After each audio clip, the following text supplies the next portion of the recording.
Hey guys, we've all been there, right?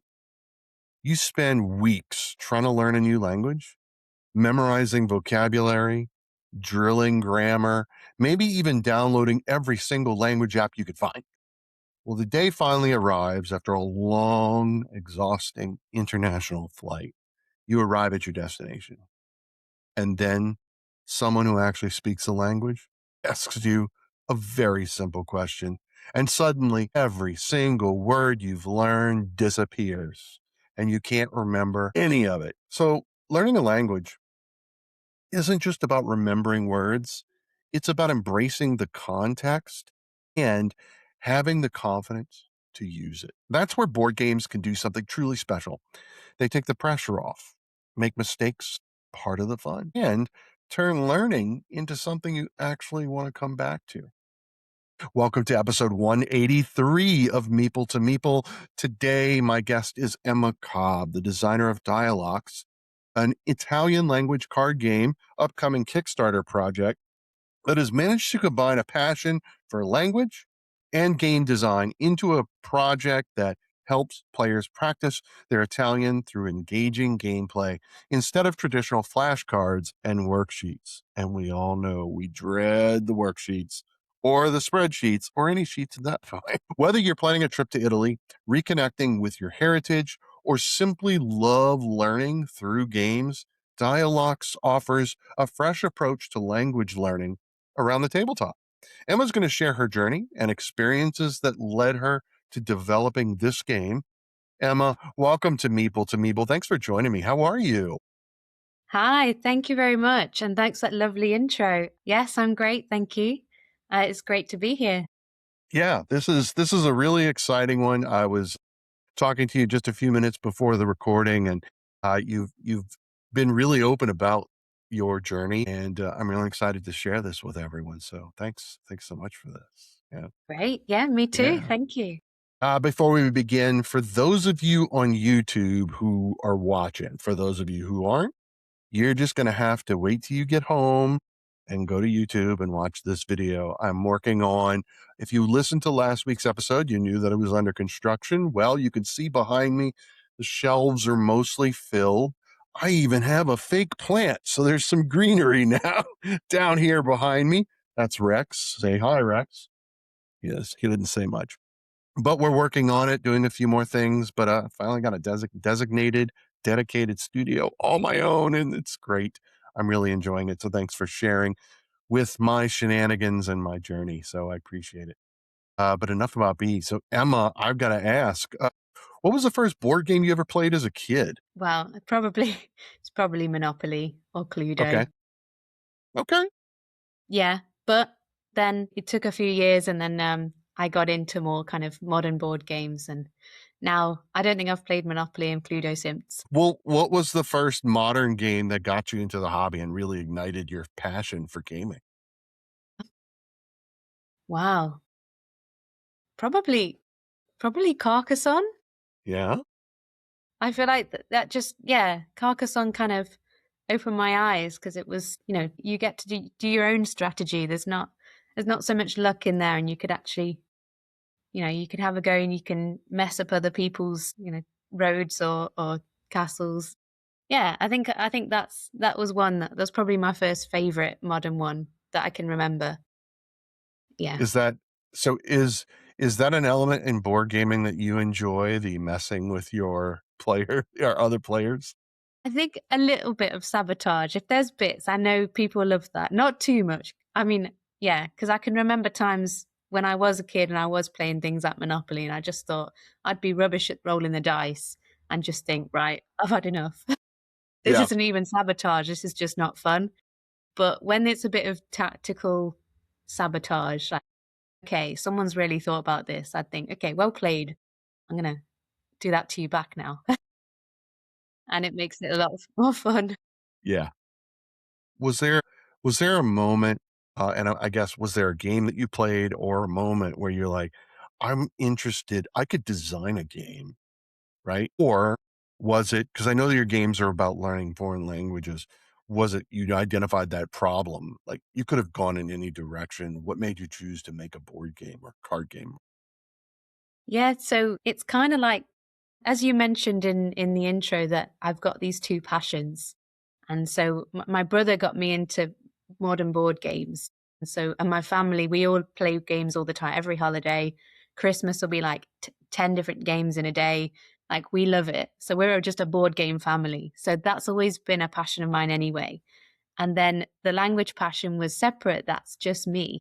And so I studied languages at university. I then went on to tutor as well. So it was through tutoring that I just naturally I just like games, and so I naturally ended up planning lessons and thinking, okay, I don't want to just do, like as you said, go through grammar and it's just a bit boring. I want to challenge the person and get them to really think and make it fun as well. So I'd start either trying different games that were already out there, but they're more like worksheet games or small challenges. But I'd also try and make my own challenges for the students. So they kind of ended up being a test while I was teaching. And I really noticed the difference that when people are playing games, as you said, that fear goes away. People are less likely to go, oh no, I don't want to make a mistake, and just have a go because they want to Right. win.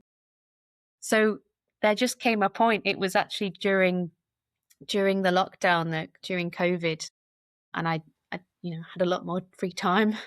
I was tutoring, I was playing a lot of games, and just kind of thinking, well, I really want to do something more than just tutoring, and it just sort of clicked. Ooh, what if I combine them and actually made a proper board game that then could teach languages? So there and then, day one, I sketched out a prototype. Had you tried to design a game before that moment during Not lockdown? properly, no. No. So was there a board game that inspired you? You're like, you know what? I want to teach a foreign language to my students, and this game implements mechanics that would help me do that. I don't think there is one. It's weird. It kind of comes from the lessons. So probably indirectly, a lot of games that I played, the mechanics were there, and the ones that I enjoyed. But I've no idea what I took from. I think it just just a general love of games and the knowledge of them just kind of all poured into one moment where I'm like, right, I'm going to have a map. I'm going to do this, have these activities, and really the way I started was it was the language first. So it was, okay, if I want people to learn how to ask for directions and give and listen to directions, how could I do that? What mechanic can I use? So it was first the language and then the mechanic came naturally. So, as someone who has studied many languages, which I have, and for those of you who don't know, I have studied Latin, ancient Greek, both Attic and Koine Greek. I studied French. I studied German. I studied Chinese, Mandarin Chinese, and a little bit of cuneiform, had a semester of cuneiform and hieroglyphics. Wonder what I wanted to be when I grew up. So I'm wondering about how you tackle grammar, especially complex grammatical structures in a card game. How did you handle that? So this Dialox is the third game I've made. So this one, what I found is, so the very first one I did on that first day where I drew the map and everything, that one was like a mega game, and it was trying to, what my aim was to try and teach basic language, and that had vocabulary, grammar, full phrases in, speaking practice, loads of things in it. And when I was playtesting, people looked a bit stressed. I thought, oh no, that's not the outcome I want. In a way, by tackling it, what I've done is I've kind of removed the language element a bit. No, that's not the right wording. So what I've done is, the first game I've made was very much a language tool before it was a game. Okay. Dialox is a game first before it's a language tool. Okay. So the fun is there. It can actually be played without needing to know any of the language and use it. You could play it with people who aren't bothered about the language and they'd still have a good time. Okay. So that's the hook. So you can enjoy it and you come back to it. and they're learning this time as passive. So all these are learning this with Dialox. It's all phrases, so you don't need to learn the grammar. Someone who is learning Italian, maybe has studied, can start to look into it, because you can learn phrases and then you can pick out the words and learn them separately. But you won't. It's not a grammar lesson. I do have other game ideas that focus on the grammar, and again, that will be a challenge to try and keep them as a game but Hmm. teach the grammar through it. But this one is very much, it's doesn't feel like a lesson. It's a game. That's okay. That's interesting, and I did not realize that you could play the game if you weren't trying to learn Italian. You could just play the game, and I imagine you learn a little bit of Italian just by default, right? Yeah. Yeah. And then So you've done a German and a French version before this, right? So the Italian's your third language to Spanish I've tackle? done as well. You did? How did I miss that? I first made it in German because I don't know German and I wanted to Okay. test it on me. Yeah. And then and I was going to Germany on holiday. So I was like, right, let's see if I can make this, test it. And my mum wanted to learn as well. So we'd be playing on the plane. And then I had a go. I hadn't played it much and it was a first prototype. And then I went to Germany. I went into a restaurant. I used one of the phrases, then realized later on that I'd completely messed it up and I'd said something like, "Do you have a kitchen?" We still got a nice meal out of it, but the point was just to practice and see if it worked. Yeah. Guys, this is why I invited Emma to be on the show. Like, how cool is this? Like, this, it would never have occurred to me. "Oh, I've got a problem I want to tackle, learning a language, which is challenging, right? Trying to bake learning into a board game is very, very difficult in its own right. So yeah, that's cool. So how successful would you rate that first attempt of learning German? I know you mentioned the one phrase you misspoke in the restaurant in Germany. Looking back on that experience, how helpful, how successful were you? I'd say, yeah, considering it was our first prototype, I was quite happy with it. That's why I carried on with it. I think what I liked about it was the fact that both my mum and I, even though, okay, my mum's going to say she liked it anyway because she's my mum, but Yeah. I feel like she did genuinely enjoy it. She was suggesting we play more, and so I thought, okay, that's something, like it's not just Okay. me. So we both had fun, and I think that I was happy that finally I'd made something that was fun Yeah. we can Right. come back to. And then it was the repetitive nature of trying to actually have a go at the phrases. So the idea, and this is the same with the game now, it's still got that through it, is that the more you play, you will pick up the phrases. The first time, probably, yeah, maybe a phrase you might end up saying wrong, like just as I did. But if you keep playing it, you will use the phrases and you might even want to have a go at them. You might want to feel like you're there and Yeah. you know, do the phrases, see if someone wants to reply to you. So you can make it as much as you want. But I think from that first prototype, I thought, yeah, this is something I want to carry on with. I'm happy with this. So a lot of folks, at least here in the US, right? I think a lot of them rely on what is it? Duolingo is kind of that's the dominant app for learning a language. And there's usually little exercises every day. How do you tackle the challenge of speaking a foreign language in a game? Because it's kind of passive, right? There's no one to judge the accuracy of your pronunciation. Yeah, yeah, and that is true. I mean, that's something as like when I've used apps, speaking is again, it's something that's really hard for people to practice, and it gets missed with the idea of these phrases. So when you're playing and you have played a few times and you want to have a go at the language, the idea is you're encouraged when you're using the phrases to say them, and there's a pronunciation guide on every card, so you can follow that, have a go. The point is, what I want people to do is not think about making mistakes and getting it exactly perfect. It's just trying to say it. because that is the thing. That's what holds people back. They might have practiced thousands of times how to say a phrase and get the pronunciation right, but not practicing and actually saying it, you won't say it at all. Right. So the idea is you just have a go. Yeah, so the pronunciation guide will help. I've also I've practiced this with teachers as well in their lessons. So if you were if you were in a class with a teacher, they could correct you. But yeah, for me, it's just about don't worry about the mistakes. Just do it, speak, and Yeah. try. Yeah. So you can use this in a classroom to teach a language. Yeah. Yeah. Yeah.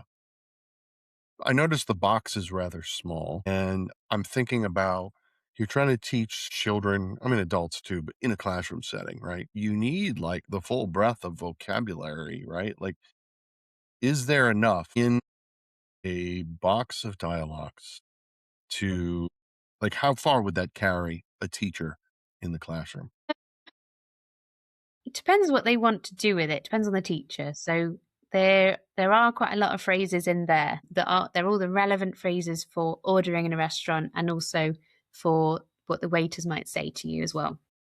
So you could just rely on those phrases, but that alone might only carry you one lesson or one activity. But then you can, with as teachers, you could do a lot more. There's a lot of phrases in here. There's questions in here that you could try and use them to start an actual conversation. You could try and put them in a different tense.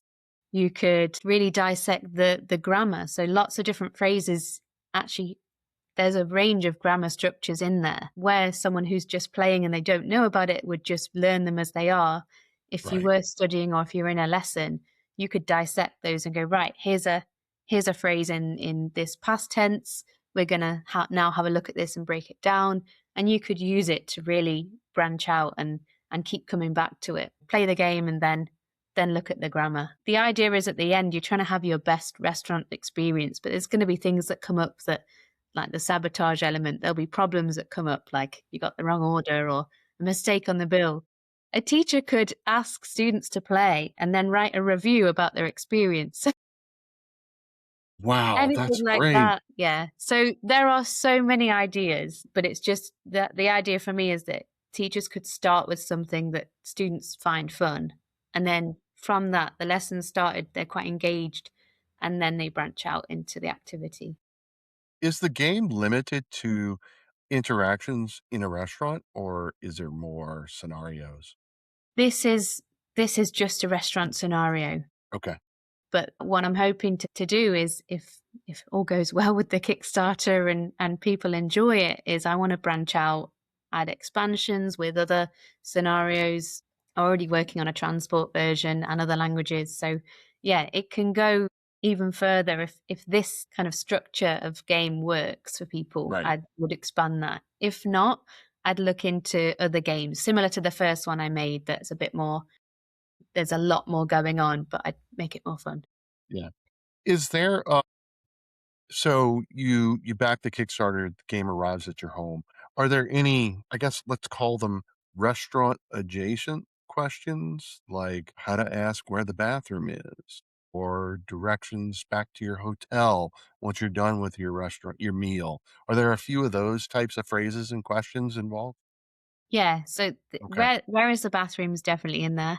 Yeah. It's It's an a very important one. important one. Yeah, there's some phrases that could be used outside of restaurant. Things like "Please follow me." Excellent choice was one in there. There's asking "What time do you open tomorrow?" which you could then apply to shops anywhere like Yeah. that. Phrases like "Is it?" Yeah, "Where is the bathroom?" If you learn "Where is," you can then replace it with whatever this hotel point. Right. So it does expand. It's not just restaurant phrases. And also something I've not mentioned yet. So Ooh, okay. the game itself has got it's focused about a restaurant experience, but then the chef wants to cause some sabotage. So there's lots of these cards in there that let you sabotage other people, and also make your own scenario better. And all of these have a name in Italian. So, for example, you might have given someone a card where it blocks them for earning points for one card. So the idea is that you've stolen their reservation. And the phrase on the card is "Kesfiga," which is like unlucky. So you could learn these little phrases, or the worst sabotage card is you send the food critic over to their table and it's "Que bruto," which is Que like bruto. yeah, like how Ah, horrible. So while you're dealing this sabotage, you could use the phrase and kind of like, oh, que bruto. So it's not oh, just, that's so cool. Yes. yeah. And the good thing is with those cards, I've found, especially when I tested it at the Games Expo, there was quite a lot of Italians that were quite interested as well. And it would be the Italian speakers that would laugh at those cards because they're understanding the joke. So there's different levels to it as well.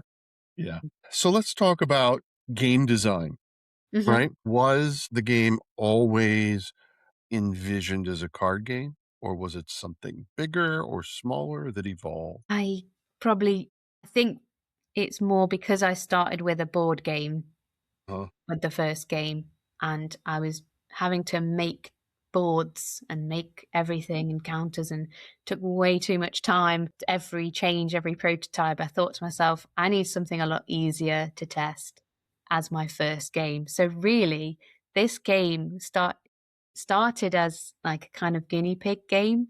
Like I'm going to do a game that's easy to make prototypes for, maybe easy to make produce as well, to see what the game does, the whole process, Kickstarter, everything. And then once I've done that, I'll go back to my first game. But while doing that, I'm realizing actually this is not just a guinea pig game. I really like it. I want it to do well. I don't want to just test. Yeah.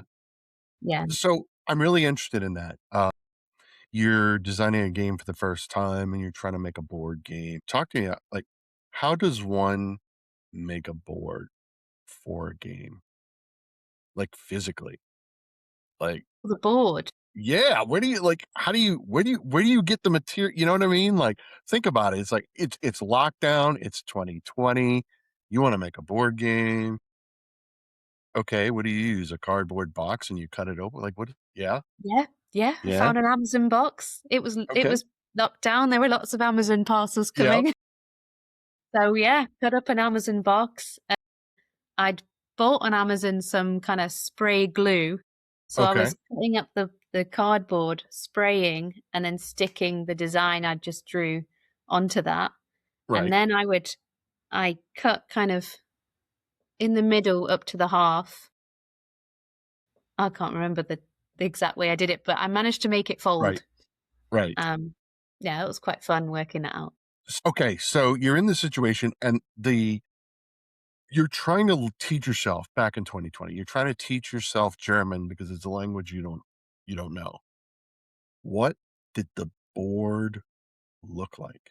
Like how did that work for you initially? Well, the the board game I did was actually first in French. I did Okay, make it in German too. because she's tackled all the languages. That's because the people I was with in the house, I wanted them to test it, and French was Okay. like the one that maybe they all kind of knew a bit. So I'll make it easy for you. Uh, yes, it was a map.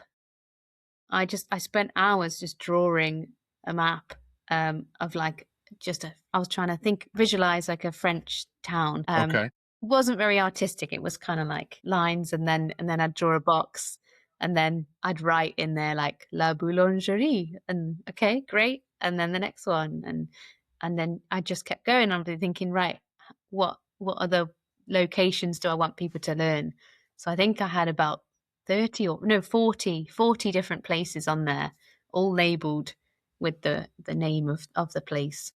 So it was originally designed to navigate a town and so you would put yourself in situations. I'm sure there was like an event deck of cards or something as well, right?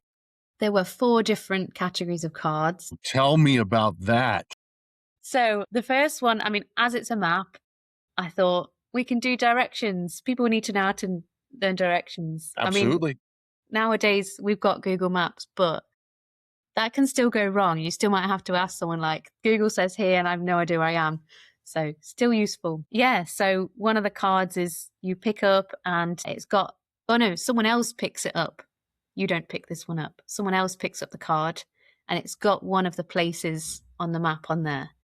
And then you would decide a starting place. So anywhere random. And then this game, as I thought I need to plan for complete beginners, I made a 8-page phrase book to go with it. Okay. I had lots of time. We all did. We all did.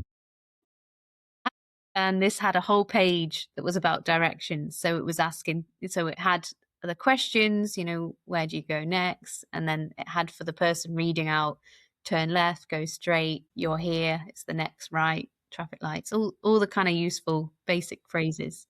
So the idea is that on your go, you would have to listen and follow the directions. So depending on your level, you can use the phrase book or you could just try and test yourself.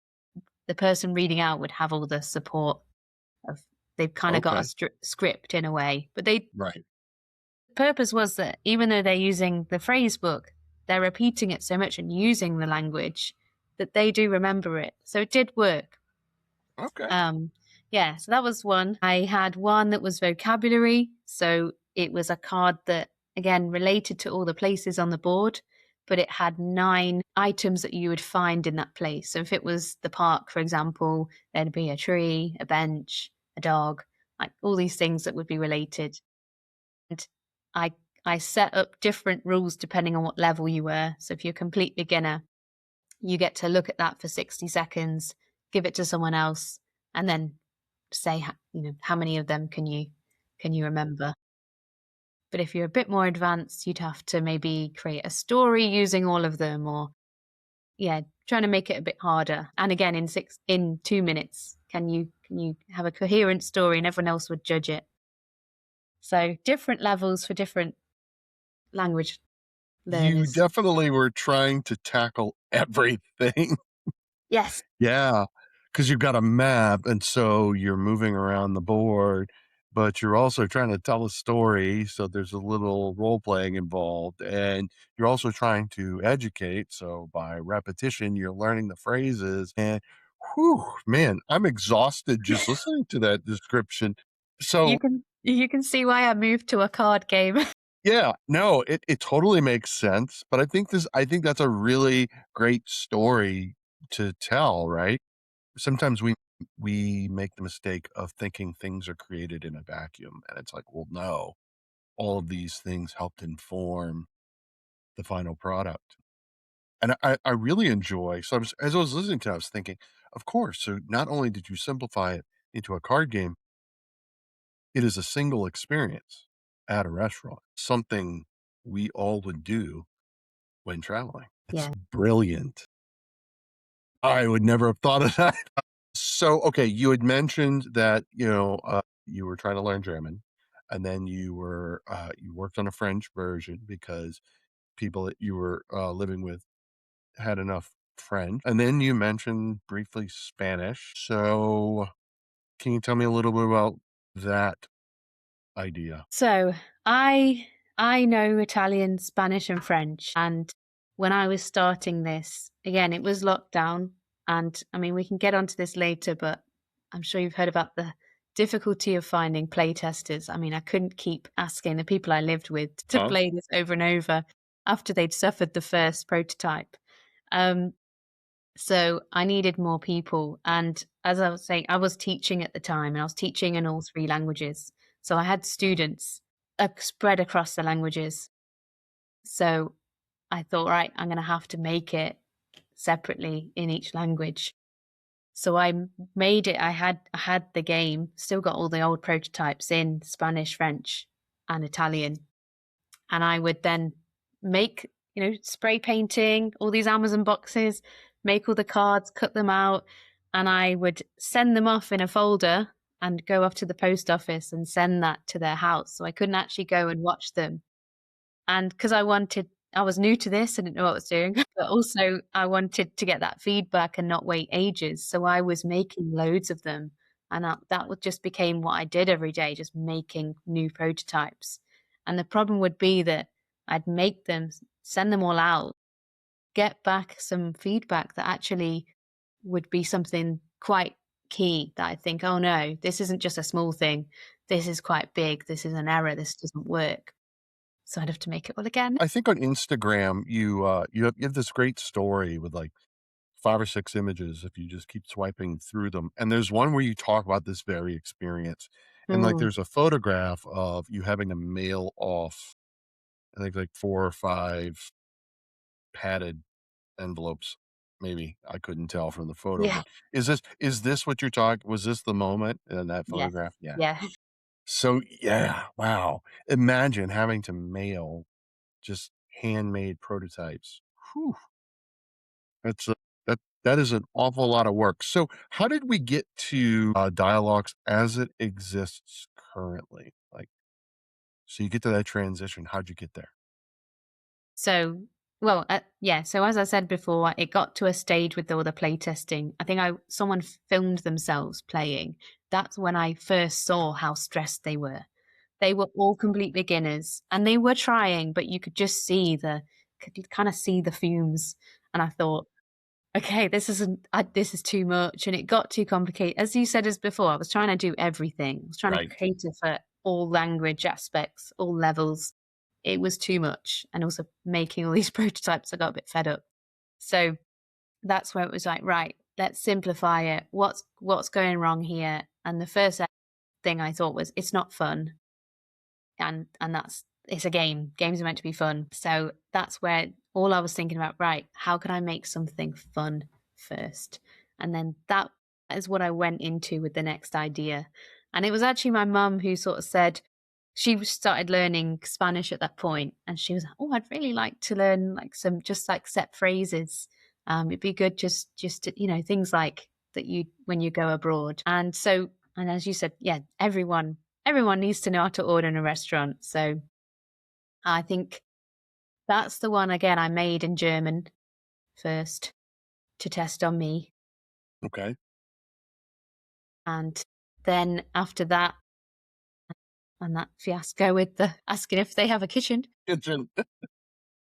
I thought, right, I'm going to try now in languages I do know. And my family, I was going with my parents to France. So made it in French. There's a picture, I think, of maybe one of those posts I put of that's actually us testing that game in France at a restaurant. And my dad, he he's always been quite like languages is not my thing. I'm rubbish at them. I can't do it. Sure. So he's my biggest challenge. If I can make him try it, I'm onto a winner. So he was, I mean, the game itself, he loves the gameplay, so he will play it. But the language, sometimes he'll have a go.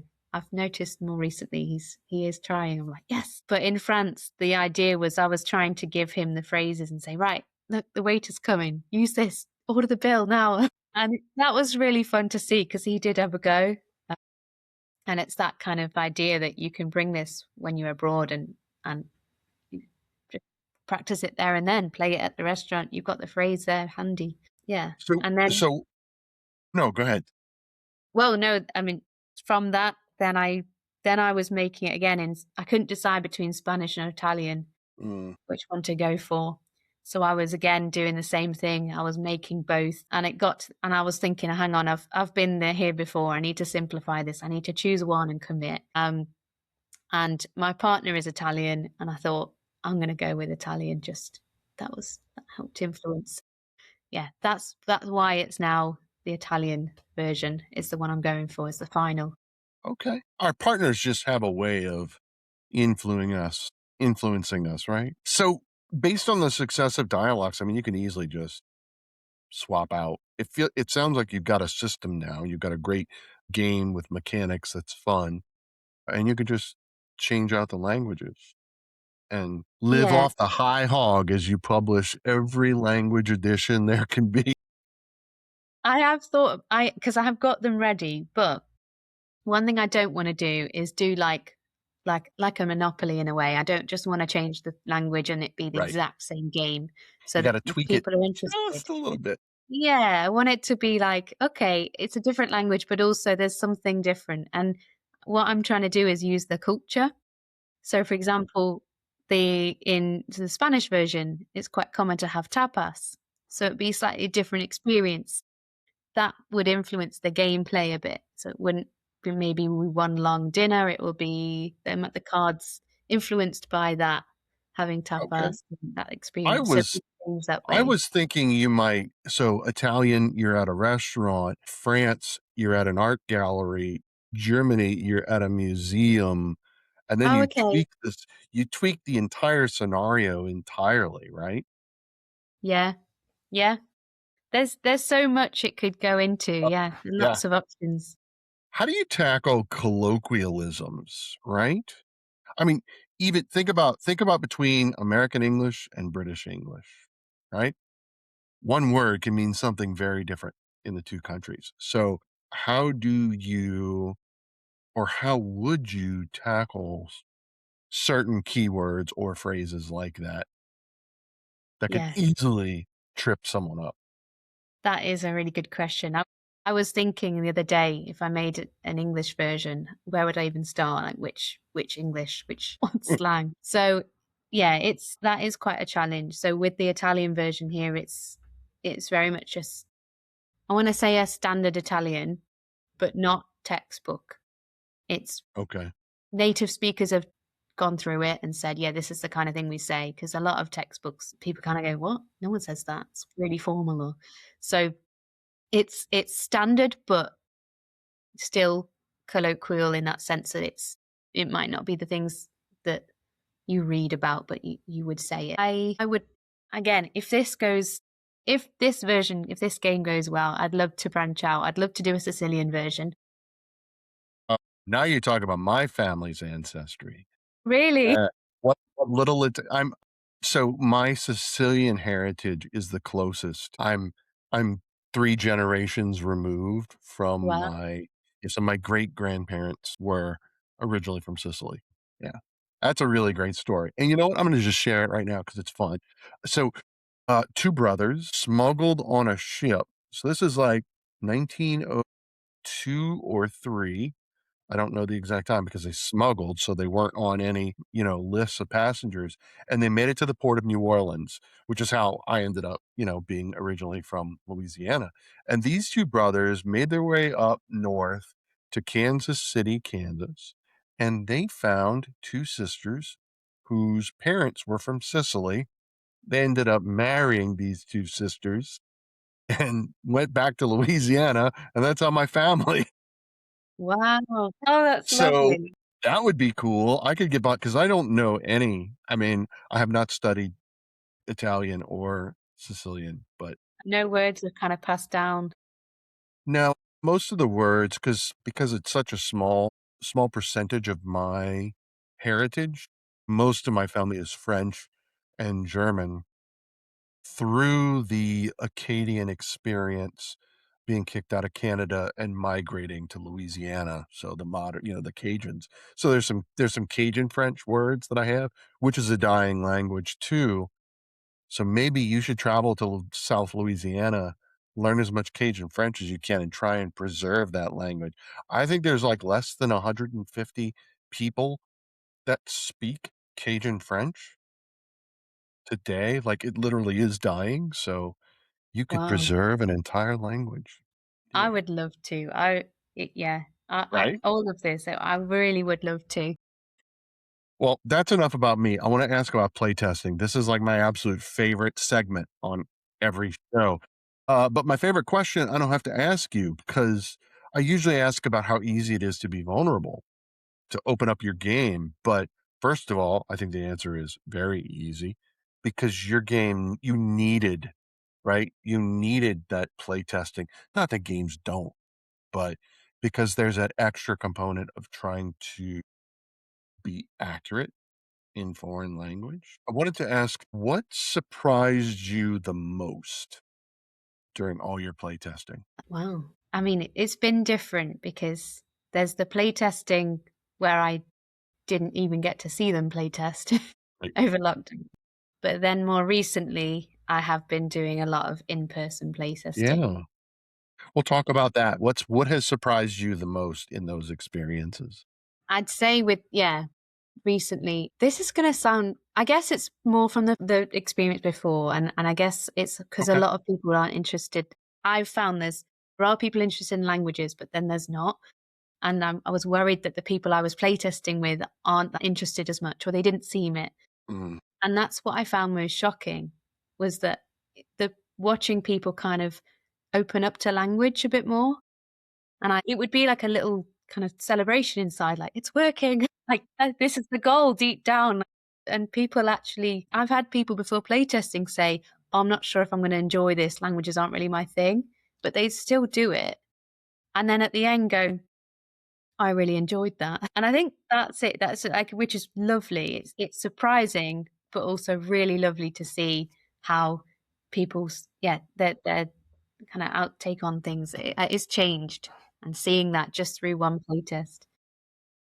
Yeah. was there a moment when you knew that your playtesters were learning foreign language without realizing it? I'd say that it would be from the second or third playtests. One thing with this is, because with all games, you need to learn how to play it first. Yep. Adding a language on top of that to people who maybe are quite new to it can be too much. Learning rules and a language is too much. So it came later on. So those, I had quite a lot of first play tests where people would turn around and go, "But I didn't really use the language. Or Mm, I don't feel like I've learned any." And I'd kind of go, "Yeah, you've got to wait, give it time." So yeah, it definitely is a later thing. And this is something I've put in the rule book. I've actually said to people, don't bother with a language on the first time you play. Just learn it. Once you know how to play, now you can start going into it, because it's just too much. It's just overload of things to remember. right. So how do you get seasoned gamers, right? Who heavy Euros, party games, card games, they're familiar with it all. How do you get them? Like, what's the selling point to get them to back your game and to embrace both the game and the theme? Yeah. So this is where it's been hard. There's kind of two things. So it's easy. Those who are interested in languages, it's great because they're like, "Oh wow, the first game that's a language, like Right. language is sold, done." They're happy with it. But yeah, it's the gamers. And as I've seen in playtesting, there are gamers who aren't interested in languages who still had a great time. So the kind of, I have to twist the narrative a bit. And it's true. Like I say, it's a game first. And if you really don't feel comfortable with the language bit, you could still play it and have a great time. So the idea is that you're still playing a fun kind of set building game in an Italian restaurant. You feel like you're in Italy because all the cards are themed in Italian. You don't have to do anything with it, but you can feel like it's more authentic. And the idea of the chef trying to sabotage, that creates some chaos.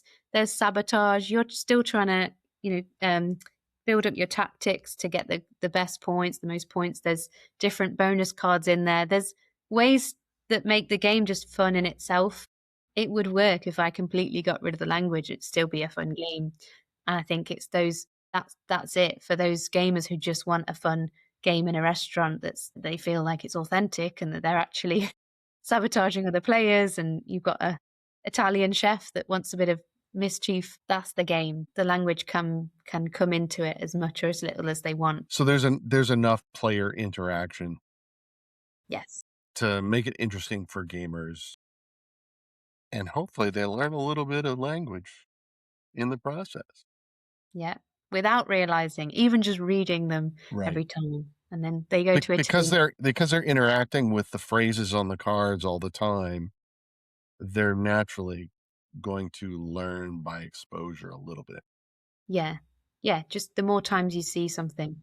So, who is your ideal audience for this game? Is it the gamer who doesn't want to play games? Is it the person who's interested in language? Or is it someone who has no knowledge of the language? Like, in your mind, who is your ideal participant in this game?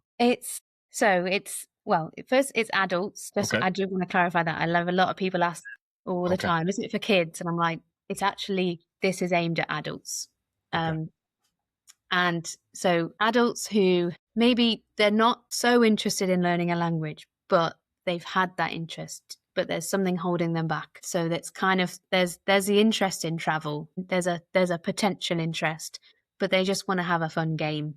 And maybe they've got a holiday coming up to Italy and they think, I don't want to just be embarrassing and go, I don't know what to say, and freeze and think, okay, I like games, I'm going to play this, and and I could pick up something that can help me on my trip.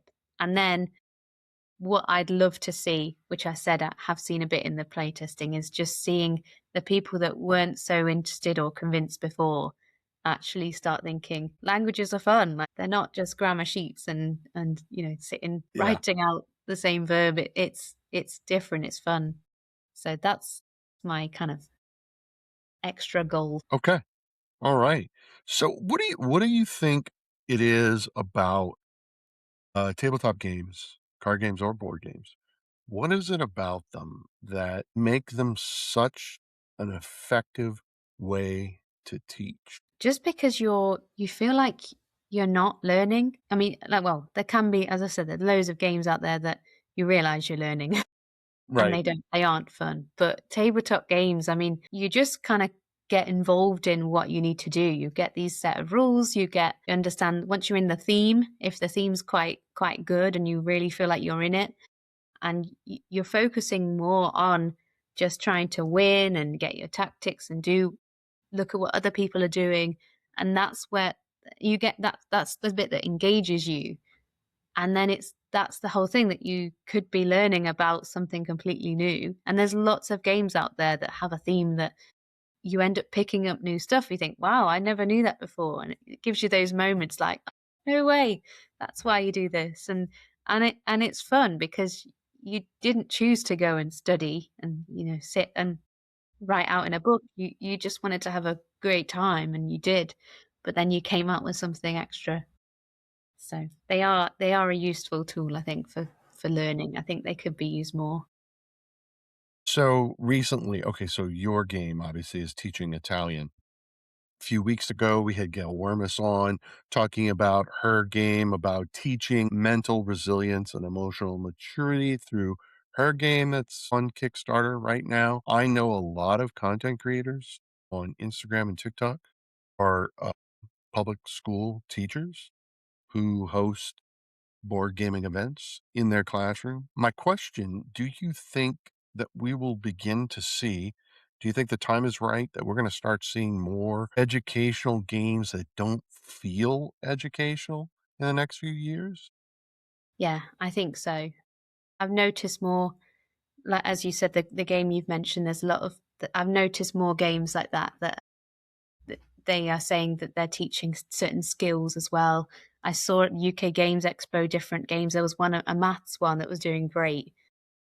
And it was Okay. quite, yeah, it was Math Minds. No, I can't remember the exact name, but if you search it, and yeah, I think there are more. I think because board gaming, the hobby of board gaming, it's so popular. So many people are interested in it, and there's a lot of people out there who want to design games, but you can't just design the same thing.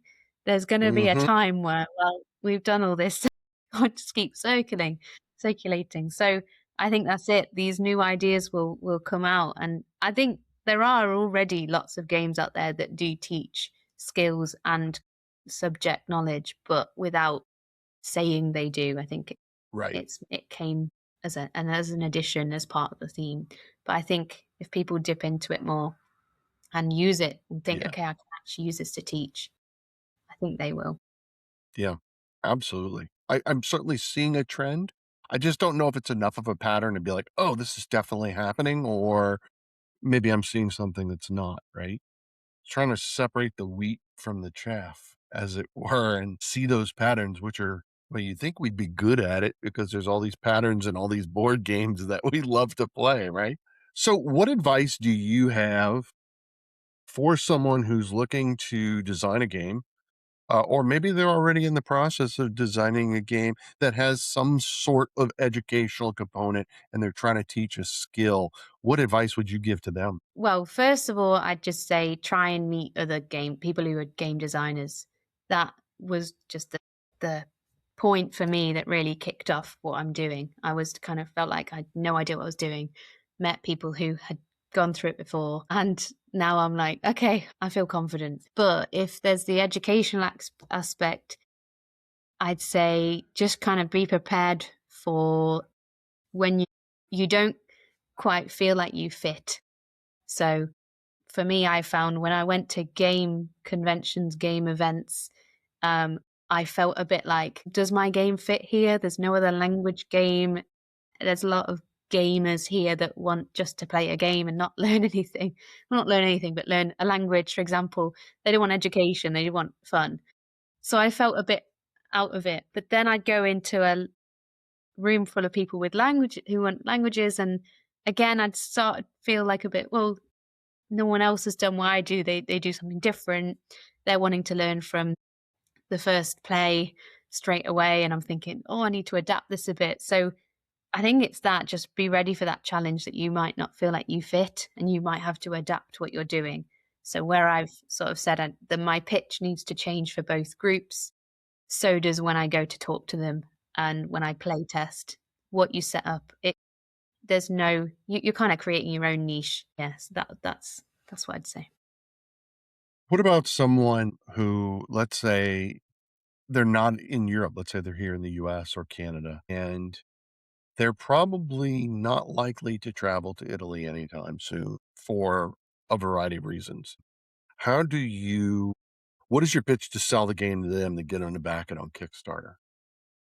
I mean, it doesn't have to be for travel. I think Yeah. you mentioned at the start that people learn languages for lots of reasons. Could just be that they enjoy it. Could be that you might have friends, family, a partner that you want to learn to speak with. And you want to use a few phrases. Okay, this one would be restaurant. Might be a bit weird going up to a relative, like, what time, can I have a menu?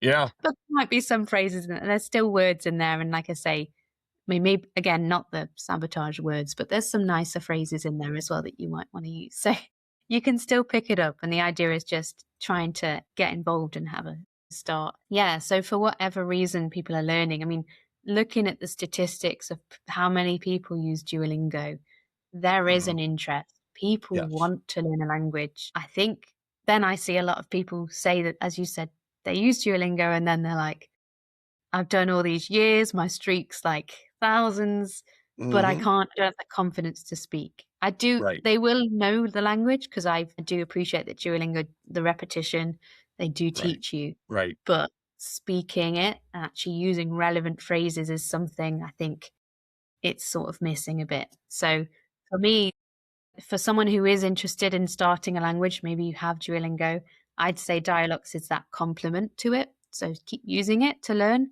But then if you want to start actually practicing speaking, pronunciation, and you want it to be social, so it's not just on a phone, this could Right. be an addition. So it Yeah.